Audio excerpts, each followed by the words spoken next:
So the teacher said your son's not talking in class. Or maybe you know your daughter isn't playing with other kids at recess. Or your son told you he likes this girl, but he said he doesn't want to ask her out. Are these examples of social anxiety? In this video, you'll learn the signs and symptoms of social anxiety in kids and how it's different from being shy or introverted. Make sure to watch until the end to learn the 5 questions to ask in any social situation to figure out if it might be social anxiety. Hi, I'm Dr. Jackie. I'm a psychologist specializing in child anxiety. If you're new to my channel, be sure to subscribe and click the notification bell for more weekly videos to help families overcome fears and anxiety. Let's dive right in. The hallmark of social anxiety disorder is extreme worry in social situations. Kids with social anxiety have intense fears about social situations or doing something in front of other people. They worry about what others will think of them, about being laughed at, embarrassing themselves, or being judged or rejected. The anxiety can be in situations where they have to perform in front of others, like sports or recital, or it can be in social situations in general. Because kids have to have the ability to think about others' reactions to have these kinds of fears, true social anxiety usually comes out between the ages of 8 and 15. Kids younger than that typically don't have the full ability to think about what other people are thinking. Usually kids have physical symptoms with these social or performance fears. Anxiety could make their cheeks flush, cause sweating, shakiness, or an upset stomach. Tantrums, crying, or asking a lot of questions in anticipation of what they're afraid of are also common. For kids with social anxiety, the anxiety has to happen when they're with kids their age too, not just with adults. The fear and worry gets in the way of things they need and want to do, like going to school, participating in activities, or being with friends. The fears are out of proportion and extreme and have lasted for at least 6 months. They either avoid social situations completely, or they do them with really intense fear and stress. It's different from being shy. Shyness makes someone more tentative and quiet in new situations or with new people. Kids who feel shy warm up over time, though, and feeling shy doesn't significantly get in the way of learning, making friends, or having fun. It's also different from being introverted. Introversion is a personality trait. Introverts generally prefer places and activities that are calmer and quieter. They need time alone to recharge and gain energy. Kids with social anxiety are not just nervous about performing in the recital or going to a birthday party. The anxiety has become a pattern that really gets in the way of a child and family's life.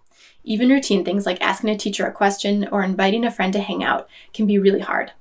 If you found this video helpful so far, I'd appreciate it if you tap the like button and let me know. So let's look back at each of our 3 examples from the beginning. The teacher said your son's not talking in class. There are many things that could be going on here. First, I'd want to know, is this in every class or just some? And what's different about some classes versus others? The teacher, the material, the kids? Kids who have trouble understanding a particular topic or subject might be hesitant to participate. In that case, it's not a fear of social situation, but it's really trouble knowing how to answer. It's also important to think about the point in the school year. Some kids need a month or 2 before they feel comfortable enough to speak up. With class participation, I'd also want to know what's happening inside the child's mind or body during the class. Are they wiggling and fidgety? Are they distracted? Are they rehearsing what to say in their minds? Do they look tense? When kids are afraid, what they're saying to themselves and what their body is doing will show it. So you know your daughter isn't playing with other kids at recess. Let's look at this example from a slightly different angle. Think again about how far it is into the school year. Is it a pattern, or does she just need more time to warm up? Then try to understand, what is she doing at recess? Is she watching other kids play? Is she alone in a different area? Does she prefer quieter activity? Sometimes kids that are more introverted by nature need time throughout the day to recharge. A quieter activity with just one other child or a small group of friends might be what she needs between the hard work of concentrating at school. How does she respond when you ask her about recess or about what's hard at recess? Kids will usually say if there's something they're afraid of when you give them time and space to do it.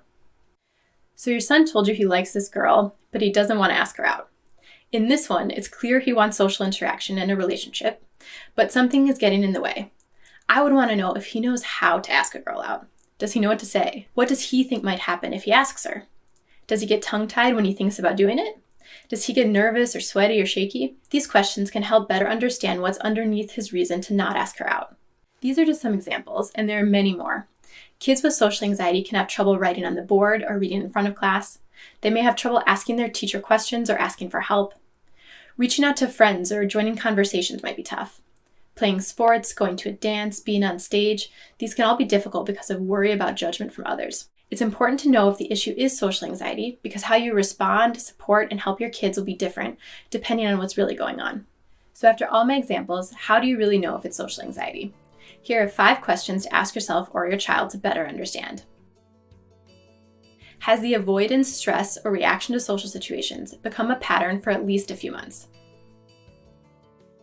What physical symptoms or body reactions happen before or during social situations? What assumptions does my child make about performing or social situations? Look out for things that include conclusions about what others will think or how they will react.